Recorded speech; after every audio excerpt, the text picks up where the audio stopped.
This is Beyond the Resume, the podcast that brings you the stories, advice, and insights behind some of the most successful people in real estate.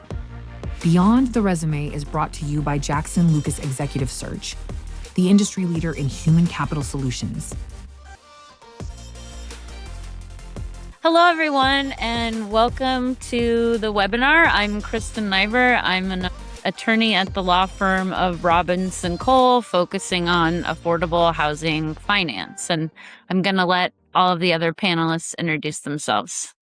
I'll just say I'm Chris Papa. I'm hosting this with Kristen. I founded a firm called Jackson Lucas. We are an executive search firm and advisory firm. So we work mainly with real estate owners and developers and investors. And I have a specialty in affordable housing. And so we do everything from executive search through research. We do organizational consulting, anything around building your organization. So let's go to Emily. Hi, good afternoon, everyone. Emily Cadik. I'm the CEO of the Affordable Housing Tax Credit Coalition. We represent all parts of the affordable housing industry, investors, syndicators, developers, state agencies, and we advocate for one issue, which is the low-income housing tax credit. And let's go to Mark. Hey all, it's nice to be here today. I'm Mark Kudlowitz from the Local Initiative Support Corporation, or LISC. We're a national affordable housing and community development nonprofit, have offices in 34 local communities, then a rural LISC program where we partner with almost 150 community-based groups doing affordable housing work in small towns. And we primarily are a financer and investor of affordable rental housing. But thank you for being here. I'm glad to be here today. Tom? Of course. So I think, as everyone knows, this webinar is about... Tom's got to go. Oh, Tom. Sorry. Forget Tom. No worries. Thom Amdur. I'm the Executive Vice President for Policy and Impact at Lincoln Avenue Communities. We're large national affordable housing developer, I believe operating currently in 33 states, doing every type of affordable housing development from ground up construction to preservation to workforce housing. Thank you, Tom.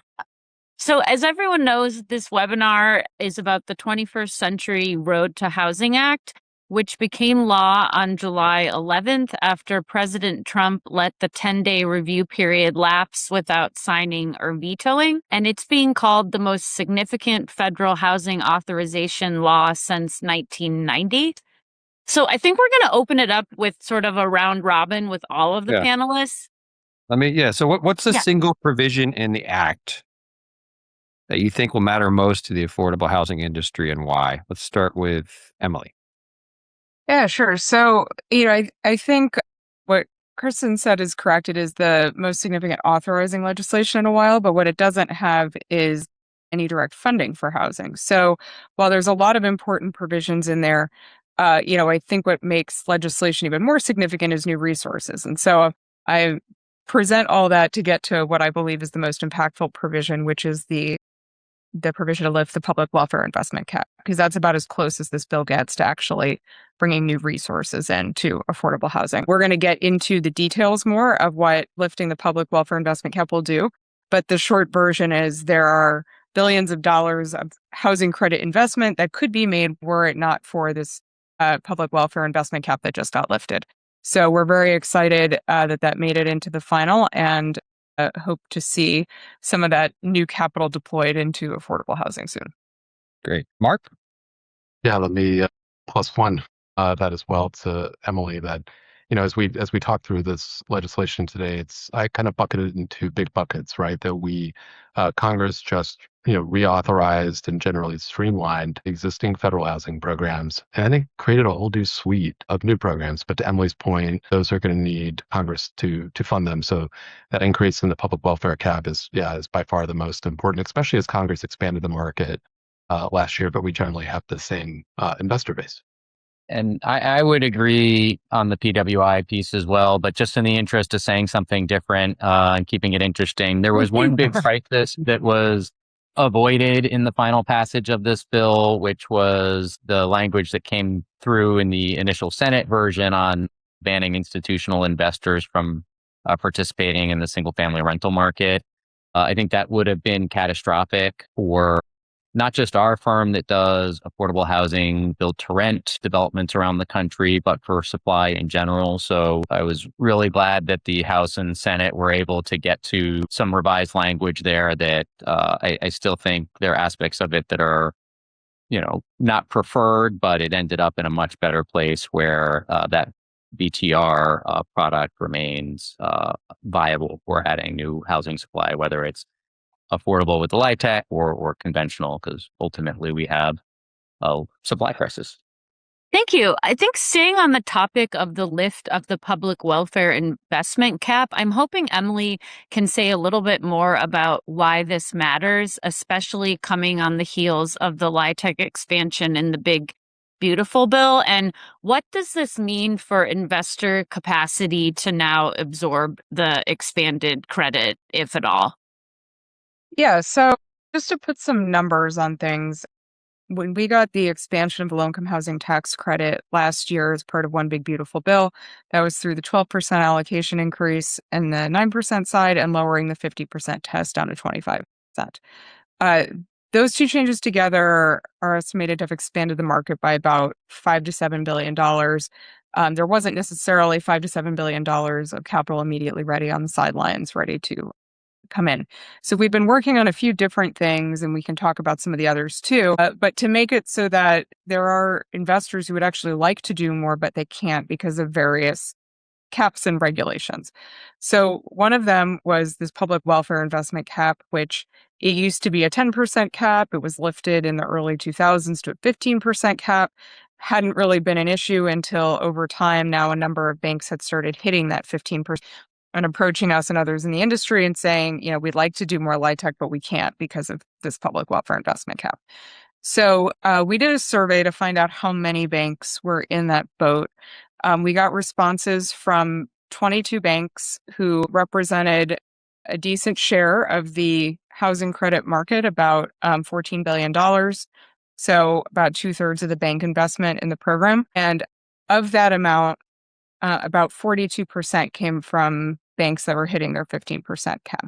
So it's not every bank, but it is enough banks. And lifting that cap means that there is one less thing standing in the way of them being able to invest more in the housing credit.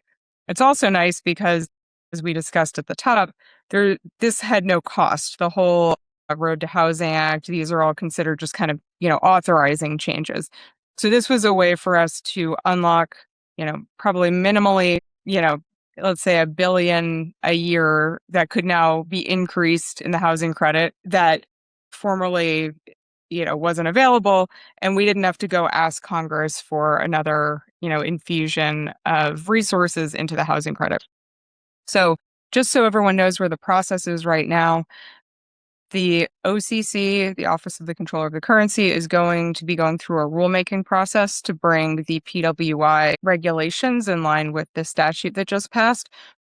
Each bank will have to go ask their regulator for the ability to go beyond the 15% cap because there's still a safety and soundness check. What we don't have an answer to yet is whether the OCC will start approving some of these cap increases before they're done with their rulemaking, or if they're going to finish the rulemaking and then start doing it. But at least at this point, it is now law. So we're talking about a matter of, maybe a difference of a few weeks or months. But banks should be able to start having those conversations with their regulators pretty soon. Right. I know that institutional investor restrictions were one of the most contested pieces of the package, and that you pushed for changes to the build to rent provisions and at minimum a housing credit exemption. Where does that stand, and what should developers and investors be watching for in implementation? Yeah, so like Thom said, and I want to give Thom a lot of credit for leading some of the advocacy efforts around removing this provision. Most of the pieces of the 21st Century Road to Housing Act were good things that everyone wanted to keep in or make stronger or better as it went through the process.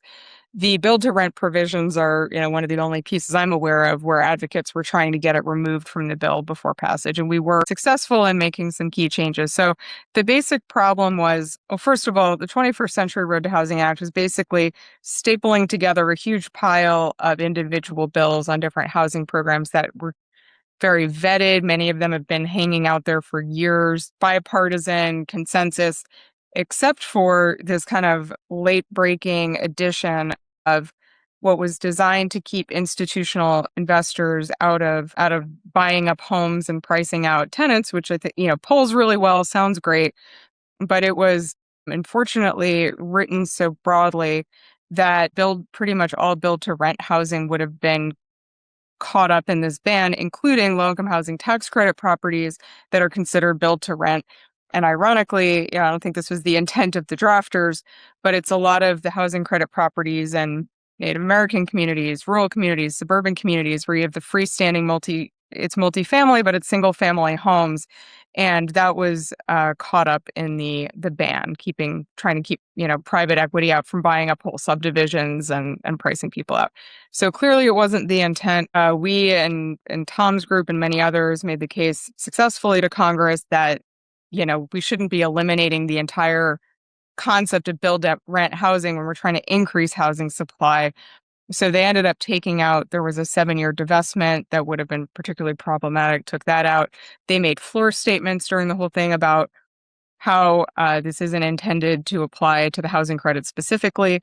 So we're in a much better place. They are still going to go through rulemaking on this, as they are with all of the other pieces of the bill. And so we're going to be weighing in to make sure housing credit is completely protected, but at least, the threat of ending the entire build to rent market has passed.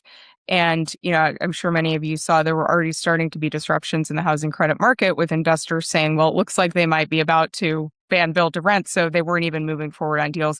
My understanding is that's all moving forward now. We just may need to touch some things up on the regulatory side, but I'll stop there and see if Thom wants to add anything. Yeah, I think, Emily, you summarized the core issues there.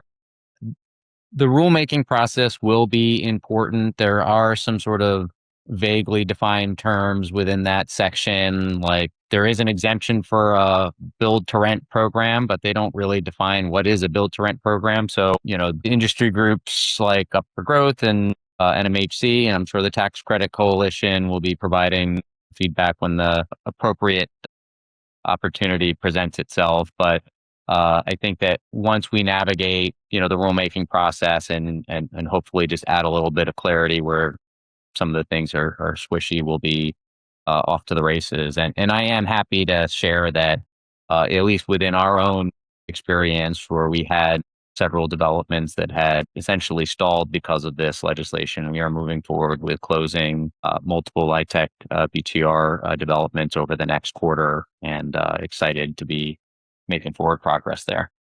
Thom, as a developer, is this changing the way you underwrite things in any way over the next couple of years? On the BTR side? Just in general, overall. In general. So taking a step back, there's a lot of interesting things in the bill that until other steps happen, I don't think that it does change anything. A lot of things around best practices and pilot programs around land use and, and some of the core HUD grant programs that industry participants use. But we need to see how those play out, how or if they get funded. So I wouldn't say that there are many parts of the bill that's still a TBD. There is a very significant section in the bill that will have an immediate impact on underwriting, though, and that's Section 211. That's the Housing Affordability Act, I believe, within the bill, which would increase multifamily loan limits across FHA programs. To me, after the crisis avoided with institutional investor ban and PWI, that's probably the most significant item in the bill for us practically.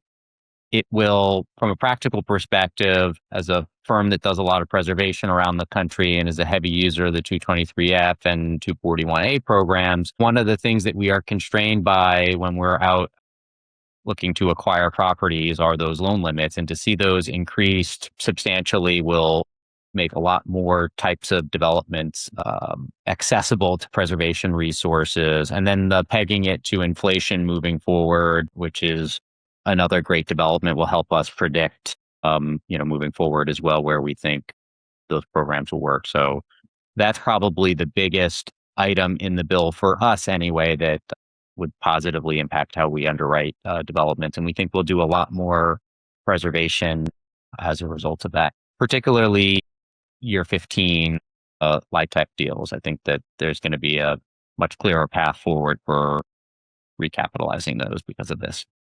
Thanks, Thom. I want to ask Emily about the evaluation of BABA in the Act. The Act directs HUD to evaluate Build America, Buy America, or BABA as it applies to home funds. What do you think is the realistic best case outcome for that evaluation for deals currently in the pipeline? Yeah, so the evaluation itself it's good, but there's a lot going on in the BABA arena right now, which is promising. So, as everyone here is probably very aware, and Build America, Buy America was, bipartisan legislation, but the implementation has led to significant delays, costs, really getting in the way of moving affordable housing forward. So there's ways to address this on both the regulatory front and the legislative front. We attempted to really fully address it on the legislative front in 21st Century Road. And there was an earlier version of a House bill that would have provided much stronger language around BABA to actually have some exemptions. Unfortunately, we have some opponents on this issue in labor, and while they won that battle, I don't think they won the war. So the language did get watered down a bit so that now it's just directing HUD to do this evaluation of BABA. But in the meantime, there's been a lot of other efforts that may address the issue more decisively. So one is first of all, we have heard some pretty promising signs from HUD, even just in the last couple of weeks, that they may, within the next few months, start having some larger blanket waivers for certain products that they have acknowledged are not made in America. Also, that they're very focused on streamlining the waiver process. So there's a lot of things HUD can do on its own, and it sounds like we may start seeing some relief on that front. Meanwhile, there's stronger legislative language around BABA that's been included in the House version of the Transportation, Housing, and Urban Development, the THUD bill. That's a much stronger proposal to exempt entire programs from BABA that I was frankly surprised to see, but happy to see, and we'll see how that moves through the appropriations process. There's also bipartisan legislation led by Congressman Mike Flood and Maggie Goodlander, who they would have what they're calling a shot clock. So basically, if a waiver isn't approved in a certain amount of time or denied, then it's considered approved, and just kind of keep things moving. So we'll be tracking these legislative efforts, but also, HUD may start making this less of a problem in their own ability to do so over the coming weeks and months. So I do think, even though the language in 21st Century Road around BABA wasn't, solving the problem for us necessarily, I do think the message has been received both from advocates and now from Congress that HUD needs to pick up the pace of it, be a bit more reasonable in the implementation. Thanks, Emily. This webinar was planned to be about 21st Century Road, but in the process of planning it, some new CRA regulations were proposed. So we thought we needed to address those as well. And we know many on this webinar and in the industry will be commenting on those proposed CRA regulations over the next couple of months. So I wanted to ask Emily, given how much this entire industry, housing credit investment included, is CRA motivated, what's at stake for listeners in that rulemaking, and what are you telling the regulators? Yeah, you unfortunately can't talk about, all of our efforts to increase demand for the housing credit without mentioning the elephant that just got into the room in the last few weeks with the Community Reinvestment Act proposal. So, the Community Reinvestment Act is always in the back of our mind of things to worry about, because 80% of housing credit investment comes from banks. They have very strong motivation to invest in the housing credit because of CRA, and specifically because of the investment test. And in both of the last two administrations, there were attempts to rewrite CRA, both of which would have eliminated the investment test entirely. While the first Trump administration one we knew would have been, very damaging to the housing credit, the Biden administration one, they tried to kind of recreate the investment test in some ways. We weren't convinced that was going to be helpful either. So we're always kind of pushing back on these efforts to eliminate the investment test. The good news about what just came out, the OCC and the FDIC put it out jointly. Notably, the Federal Reserve, which is the third regulator, is not joining them. So that's just an interesting dynamic to watch. And there are, of course, banks that are regulated by the Fed who at the moment wouldn't be subject to the new rules at all, though we'll see if they end up joining at some point. But what they came out with does not propose to eliminate the investment test. But the most significant piece we're watching is it shrinks the universe of banks that are subject to the investment test. So right now, banks that have over about a $1.6 billion asset threshold have the investment test. And the new rules would say you have to be over $10 billion in order to have the investment test. There was also talk that they could go up to 30 billion, which fortunately is not what they proposed, but they did ask for feedback on 30 billion. So we don't think that number has disappeared from the realm of possibility. So we're doing a survey right now. We're closing it tomorrow, so we'll have numbers for you soon, but don't today, to try to find out. We know the universe of banks is in the several hundred that are below $10 billion and above 1.6 billion that are going to lose that investment test requirement. What we don't know yet, and we'll know soon, is how many of them are investing in the low-income housing tax credit and how much low-income housing tax credit investments have they made over the last few years. So, as opposed to the rewrite we were all looking at in the first Trump administration, I don't think the impact of this is likely to be an existential risk to the program, but it's not helpful, especially when we're talking about filling that $5 to $7 billion increase in the program that we all fought for. But now we're working on things like, we just got the PWI cap lifted. FHFA announced Fannie and Freddie can each do $1 billion more. We've got these pieces going in the right direction. We're advocating for some tax changes like longer carryback to help taking away the investment test from a lot of these smaller banks. It may not be devastating, but it's not going to be helpful. And it's certainly going in the wrong direction on demand. So we are going to be asking that the regulators consider a lower threshold. And we'll have more specifics once we close our survey and can tell you, what the impacts will be at different levels. But I would encourage you all to, stay on top of the coalitions you're part of. Let us know if you want to talk. We'll, likely be doing sign-on letters so that more of us can be asking for the same thing as they make these decisions. And hopefully we'll be able to mitigate the impact on the housing credit. Besides that chunk of investment, the other thing I just flag is kind of not just quantitatively, but qualitatively, it's a lot of those banks that are smaller that are in, more rural areas or the regional banks. And they're the ones doing a lot of the rural investments in the housing credit. So if you're knocking out that segment, it's not just the capital that they bring to the program, but also the types of investments they make that are valuable and provide some balance. And I assume, I think this is collateral damage. I don't think the regulators sought out to impact the housing credit at all. But we do need to make the case that, there are these perhaps unintended consequences that really could have an impact on the other efforts that the administration and Congress is trying to take to increase affordable housing supply. And Mark, you worked on these bills, and LISC does work in rural areas as well as urban areas with mission lenders and community developers. The act includes the Rural Housing Service Reform Act, which will help preserve 400,000 affordable rural rental units, and CDBG-DR reforms authorizing the program for 3 years. Which of these do you expect to move fastest, and where should local partners focus? Yeah, I appreciate the question. And let me just really quickly, before answering it directly, just add on to Emily's as well, because it's related to Chris. There is, outside of the good work Emily and team are doing on the potential impact on the housing credit, for the nonprofit affordable housing developers and lenders on the line, and I do think this is probably a little more in the intentional bucket. There's new rules in the proposed CRA regulation that I think would have a really negative impact on local nonprofits.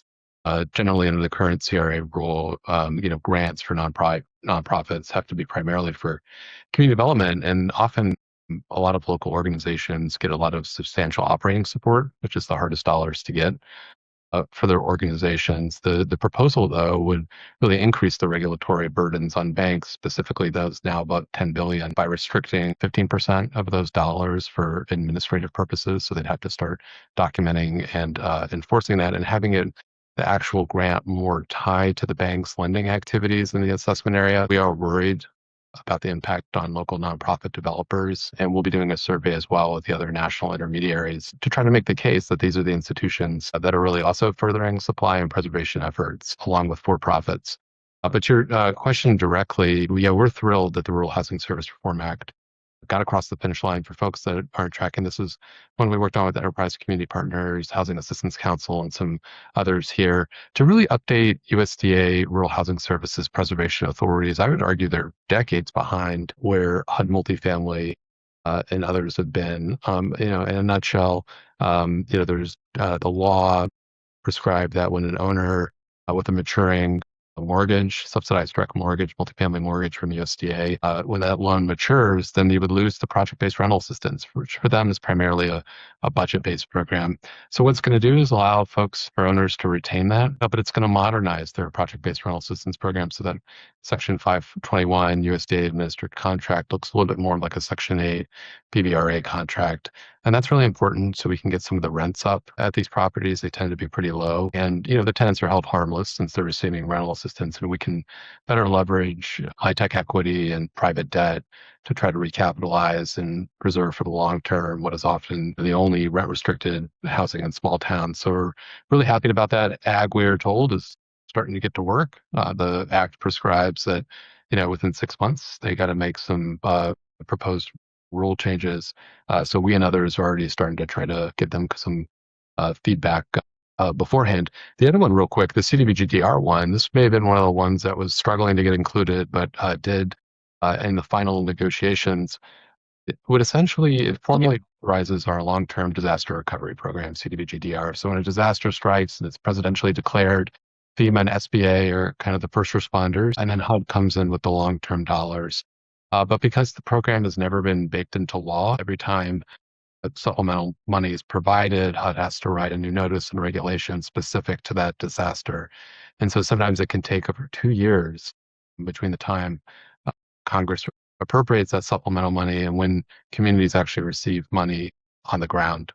So just by making it in law, baking in law, having regs set, that'll get the money quicker to the streets.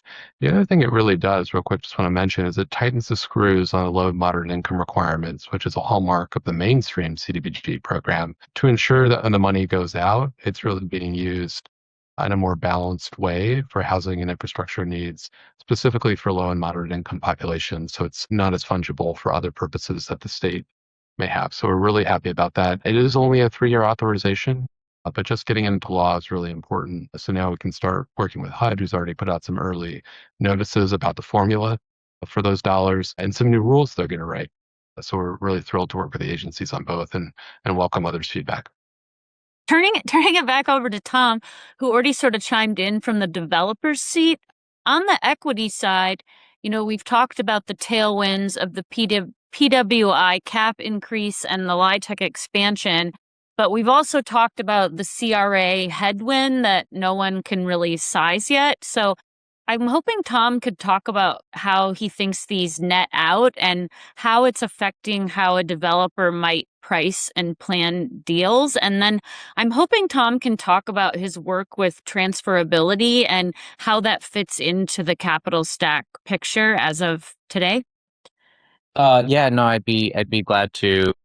I had one very quick comment on something Mark said that I just feel obliged to share. So that timing issue on the CDBG-DR is no joke. So I'm working on a development right now that got an allocation there was a hurricane in 2022, and we just closed the CDBG-DR portion of this deal, about a month ago. So it took 4 years from the disaster to actually getting the money in the community. And so anything that we can do, that community has been struggling with disaster recovery for 4 years, and I think this could be really meaningful. So in terms of how we're experiencing the equity markets right now, I think it is very clear that there is a supply and demand imbalance at the moment, and that's resulting in higher investor yields and moderation of equity pricing at a time where we're all experiencing rising costs across the board. So it is one of the biggest challenges that we face as developers right now is making the capital stack work, and increasing investor demand. I think from our vantage point is the most important thing to build on the success of expanding the credit in the big, beautiful bill. And there's a few different parts of a potential solution. So certainly it makes a lot of sense to facilitate our current investors that want to invest more, but have artificial barriers to investing more to adopt policies that do that. So PWI, once it plays out, hopefully quicker rather than slowly, will be a part of that. 5-year carryback legislation could be helpful for some investors. Some investors are limited by the 75% limitation on general business credits, where they have more liability and desire to invest, but they have that cap. But, and then there's the Basel III regulations and how LIHTC investments are risk rated from a bank capital perspective, and the capital charges, and reducing those capital charges could be an incentive to get, again, some of our current bank investors to invest more. I think all of those are really important things that the industry is already really focused on, but they tend to focus on our existing investor base. And, realistically, like, bank tax liability isn't infinite. There will come a point, and there are some banks that are just not interested in investing in tax credits, but we will get to a point, and we are approaching it over time, where we'll hit like the eventual ceiling for how much tax can be sheltered, just period. And so the other part of the solution, as we have more tax credits, more tax credit deals and larger deals, is to figure out how to broaden the base and bring in other investors as well. And there are a few different strategies floating out there that people are talking about. A popular one that I often hear about from peers that I think, is interesting, but maybe politically not viable in the current environment, is changing the passive loss rules for the LIHTC program to bring in individual investors. I think that's a heavy lift. It's interesting. Then the question is, how do we get non-bank, non-insurance company investors interested in the tax credit again? Most corporate, Fortune 500, Fortune 1000 firms that aren't banks or insurance companies just don't buy long-term securities that aren't treasuries. They're not able to kind of predict out their liability that far. It's just not something that's part of their business model. Whereas if you're a bank or an insurance company and you're taking in deposits or premiums, you're used to that type of investment. So the best way to figure out how to get those corporate types in would be to make the LIHTC investment look and feel more like a type of investment that they're used to making. So one idea that's floated around is, well, what if we shorten the credit period? And I think that would be attractive to some number of investors, but again, it would be politically difficult. It would be a very expensive change. Creating more liquidity within the existing investment structure is kind of the other approach to this. And that's why that's kind of the strategy that we're exploring. So building on maybe some of the track record from the Inflation Reduction Act and the transferability provisions that came to the renewable energy credits, is there a way to take some of those lessons and apply them into the low-income housing tax credit space in a way that preserves our existing structure, preserves our existing incentives, but deepens the pool? So we're very actively exploring some ideas around that we hope will get some traction.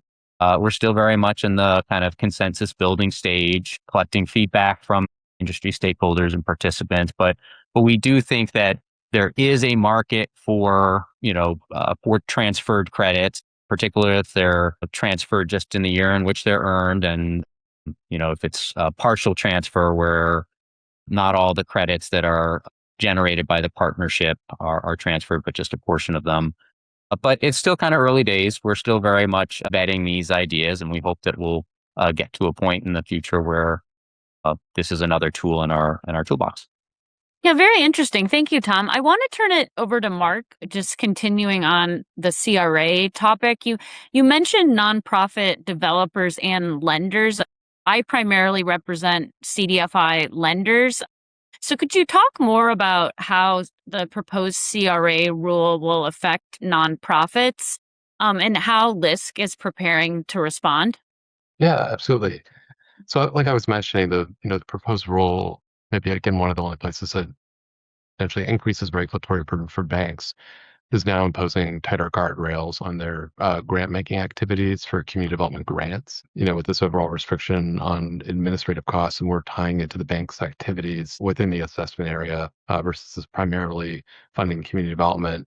I think, this has the potential, especially with some of the grayness in the proposed rule, and since the banks are subject to a lot of compliance scrutiny from their banking regulator, if the lines aren't drawn very clear, we're very worried that this will dissuade community development grants going to both nonprofit developers and nonprofit lenders. And, we again see that as, relatively inconsistent with both the housing law that passed 21st Century Road, which we're discussing, and the housing credit, because these are key institutions for effectuating housing supply in the country. So we really want to get some data on, what this is going to mean. Inadvertently, it could be a little more of a boon potentially to CDFIs who are doing lending activities per their regulatory requirements with the Treasury Department and loan-code communities. Right, they're certified for that purpose. But I will note that, like so other places in the CRA proposed rule, there's some open-ended questions as well that also hint towards, should we just not allow grant activities to count whatsoever? Hopeful that won't be the case, but I think the inclusion of that more far-reaching and more onerous restriction does hint that the regulators generally want to probably reduce the amount of grant-making activity that's going to both nonprofit developers and lenders for the purpose of qualifying for CRA credit. So we want to get some data there with our intermediary partners and try to make the best case possible about why we should be ensuring that these organizations have the most resources possible to do their affordable housing work. Thanks, Mark. Just to kind of wrap up this topic, much of the law's impact depends on capacity at the local level. So staying on the topic of smaller nonprofit developers and CDFI lenders, what does the Act do for capacity building, and where are some of the gaps? Yeah, there are more gaps than there are provisions, I would say, addressing it to Emily's point that this, law is not providing the flip side. So we love to see the deregulatory actions, but really believe strongly that they need to be mirrored with increased resources, that it's not either or, that both should go in tandem to make better headway on housing supply challenges in the country for low-income families. So we have this one piece, what we should be talking about on the CRA side, that may take away investment for housing credit deals, may take away investment for nonprofit lenders and affordable housing developers. So we see that as generally inconsistent with what Congress's intent has been during the session of Congress, both with the housing credit and this bill. The only part that there are a couple of provisions in here that could be helpful. So the home program, which we mentioned, is reauthorized, for the first time since the early 90s. And one important provision in there since its inception has been the Community Housing Development Organization, or CHDO designation, where you get that set-aside funding.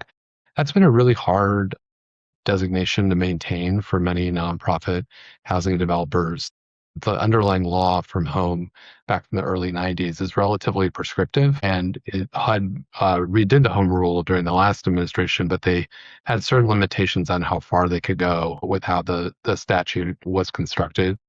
So one of the provisions, which we think there are a lot of good stuff in the home reauthorization, would relax some of the standards of being a CHDO. And it's not to say that, they're so relaxed that there's not accountability, but it's acknowledging the places in which we've seen a disincentive for nonprofit housing developers to apply for and maintain that designation. And so we think that could be really helpful. The law says that, within 270 days, HUD's got to revise its BABA guidance, like Emily mentioned, specific for the home program, not for HUD's other federal financial assistance programs. And then within a year after enactment, it needs to update the environmental review requirements for the home program. Now, where does the CHDO designation sit? Where do the per unit investment thresholds sit? Where do the changes to the income limitations on home ownership or the purchase price limit sit? Those I think of as also generally regulatory. So even though the law isn't prescriptive, and one could argue some could be self-implementing, similar to the way the increase in the PWI cap at first, to my opinion, seemed self-implementing, it'll probably be the case, though, that the participating jurisdictions that receive this funding won't move forward on many of this out of compliance risk until HUD takes action. So that's where we're going to need for both the CHDO designation to make sure that nonprofits have a fair shake at home dollars and can maintain that more efficiently over time and able to use those dollars locally. We really want to see HUD take action as quickly as possible, especially for those programs that are already funded, right? I think if most reasonable people, if you were in the government right now, and HUD has 70% of the implementation burden of this law, would probably say, well, I'm going to first work on the things that are already funded, like the home program, like increasing, like Thom mentioned, the statutory caps on multifamily insured FHA mortgages, some of the CDBG changes. And then maybe I'd get to the ones where I need Congress first to give me money before I got to write some rules around it. So we're going to be working with our nonprofit housing partners locally and others to try to put some common sense recommendations over in HUD CPD's lap so that they can get to work as soon as possible. So hopefully that can be effectuated potentially next year sometime. We're kind of coming to a close here. I want to make sure we're on time. Just want to, maybe we'll have some questions, but this Road to Housing Act passed with overwhelming bipartisan margins in an otherwise polarized Congress. What does this tell us about what's politically possible next? And what should the Road 2.0 include? Because we can open up to everyone. Yeah, I think everyone should be very encouraged, not that it was just a good piece of legislation, but I think one thing that's really remarkable about it is there was no deadline, there was no must pass. As we've all seen, Congress can barely and sometimes doesn't pass a government funding bill even after a deadline has passed. Everything like, debt ceiling has always been fraught. There's all these things that really are cliffs and it's still difficult to get something passed. So the fact that this Congress, as divided as it is, passed this legislation with such overwhelming margins shows that our message is working, that we need to do something about housing. Unfortunately, I think that's also because the housing crisis is now hitting states and districts that didn't find it as relevant before, but it does make our job selling the solutions that much easier. When we got the huge expansion of the low-income housing tax credit signed into law last year, I did wonder if Congress would say, okay, we checked the box on housing and, we're done here. So it's also remarkable that, we got this huge expansion of the program, which did come with about $16 billion worth of investment. And then a year later also got this set of wins in the 21st Century Road. And even just anecdotally, the amount of members of Congress who've reached out to us, I know to our partners too, to say we want to introduce another housing bill on this or that, and like floating all these new ideas. It's a much higher volume than I've ever seen. So I think even though we've now had 2 wins in a Congress, which is pretty remarkable after several Congresses with 0 wins, I don't think it's going to be another 5 years before we see the next housing bill. And there's just a lot of energy. There's a lot of members who also want to notch their own wins on housing. I think that's why they're trying to get ahead and take ownership on some of these new ideas. So I would expect, this rest of this year is going to be pretty quiet legislatively, just with the midterms. But I would expect there to be another flurry of housing activity in the next Congress, regardless of who wins what.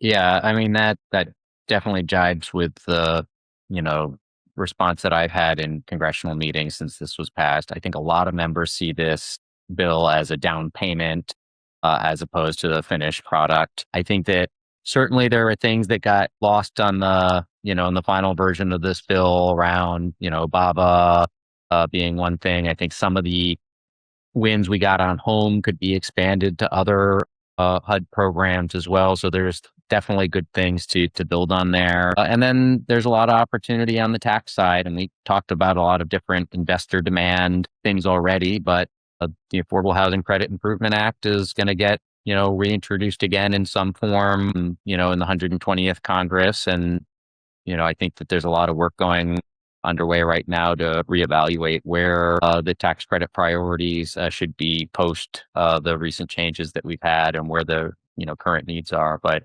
I've been hearing from very proactively from members of both parties and both houses that there's more they want to do around housing, and they're looking for our ideas, and we're certainly sharing them, as I'm sure Mark and Emily are as well. Yeah, and I'll just plus one both of those. Yeah, we're definitely getting a lot of requests for bill feedback and ideas. I'll just take it in a little bit of a different direction real quick. Kristen. I think the other place here, with it being completely bipartisan, right? Only 35 votes against in the House, 5 against in the Senate, really the most consequential bill in general, bipartisan bill that as a standalone bill will pass Congress, has a lot about affordable housing needs in this country. But what it also provides us is, so if you're on this call and you're interested in one of the numerous standalone bills that was tacked on here, I would highly encourage you to look at like the National Association of Affordable Housing Lenders Implementation Guide. It lists program by program, what the agencies are supposed to do. So if you heard, oh, I'm a rural, 515 owner, you can go in there and check it out and see when RHS is supposed to do their work with their regulations. But the other part there is that I think we should really acknowledge is that the agencies are also at this historic moment where they're under capacity, right? We've seen large reductions in the career civil service workforce at both HUD and USDA rural housing. So we have the agencies being asked in a moment when they're down 30 to almost 40% to start writing new rules, to start potentially creating new programs. And so they're going to need a lot of stakeholder involvement. And, I think the best comes from practitioners. When we can provide the most practitioner-informed language for the staff that are there that now have to implement this. So if those, make sense to you, you should really be reaching out to your relevant friends here in DC who will be working directly with the agencies and to ensure that we can also echo your feedback in our meetings with them. And then I think because it's bipartisan, if things get stuck, if HUD or USDA is not moving forward in a way that Congress intended, the great thing is we do have a Republican pretty much attached to each of the standalone bills underpinning the 50 or so in this legislation who tend to have a little more juice with the administration and giving them a nudge to move something along. So that's another place that I think we can really leverage the really strong bipartisan support to make sure that the agencies push this over the finish line as quickly as possible. So let's say when FY27 funding finally comes around for the federal government, maybe we're a little closer with the agencies to putting out notices and guidance so that the localities and the developers can start effectuating these new authorities. Mark, one of the questions was regarding the guide you mentioned, which is National Association of Affordable Housing Lenders, correct? Is that publicly available, or do you have to be a member maybe to get that guide? Or No, I think it's publicly available. They just Okay. have essentially an online spreadsheet. Okay, maybe you could put it in the chat, just the Yeah, name. will do. They were asking where that guide would be available. Sure. So Mark touched on implementation at HUD and what LISC will be doing. And I'm wondering if Emily and Thom too can chime in on implementation and like one implementation decision they might be watching closely. And I had wanted to ask Thom too about changes to RAD. So if you could maybe touch on RAD as well. And what's your biggest fear about implementation possibly going sideways? Yeah.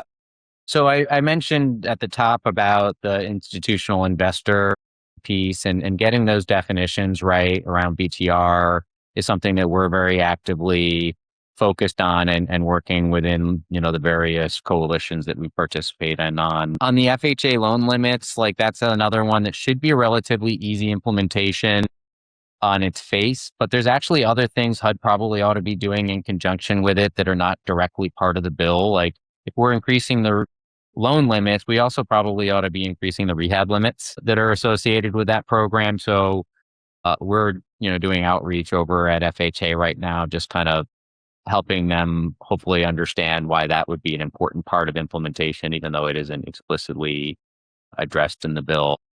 Emily already talked a little bit about what's going on at OCC on PWI, so I won't revisit that. The RAD piece, I think, is really exciting.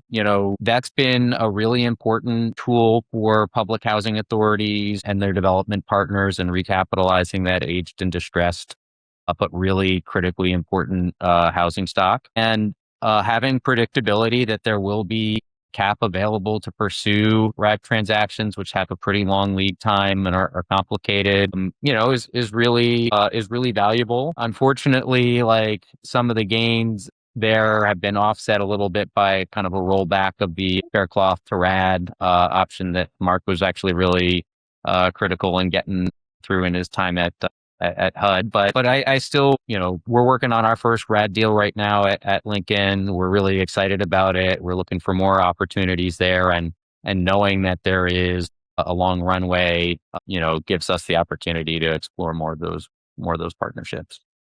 Great. I don't know, Emily, if you have anything to chime in. Yeah, no, I'm just, urge a little bit of patience for some of these things to actually become operationalized. Now, I was on another presentation a couple of weeks ago where someone said, we're not seeing the impact of the increased PWI cap. Yeah, I was like, I wouldn't think so. It became law 3 weeks prior. So, you still have to, the OCC has to go through its process. Then the banks have to get the request approved. Then they can start doing more. So, these things aren't going to start. We have seen some changes where the market does change overnight, or where, state agencies could start greenlighting more LIHTC applications immediately. This set of changes all requires rulemaking and process and all that. And of course, there's a lot of staff at the implementing agencies who aren't there anymore. So they're working on it. We're going to keep an eye on it and try to make sure nothing gets, delayed beyond what is can reasonably be expected. But it is just going to take a little while for all of these things to be, actually that you're going to start to see and feel them.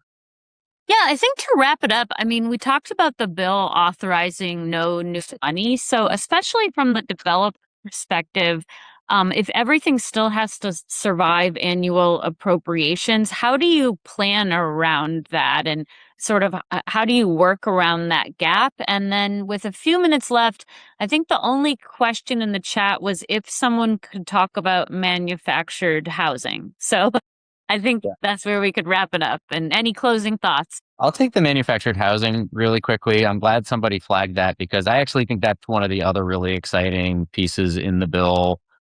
It's a really important part of the housing ecosystem. The removal of the permanent chassis requirement, which is one of the hallmarks of that section of the bill, will, I think, greatly improve the ability to use manufactured housing as an affordable housing delivery device in other contexts. We can now design that product differently. The quality of it is already dramatically improved because of the design and technical innovations that are also happening in the modular and panelization space. And I think it's another tool in our toolbox. And I'm really excited to see some of those products that I think could work really well in a BTR context, for example. And being able to get all of the building systems, evaluated under the HUD code and in the factory rather than out in the field should actually result in much quicker delivery of that housing product, which in some communities where just getting the inspectors out in a timely fashion can be painful. Like this could be a real,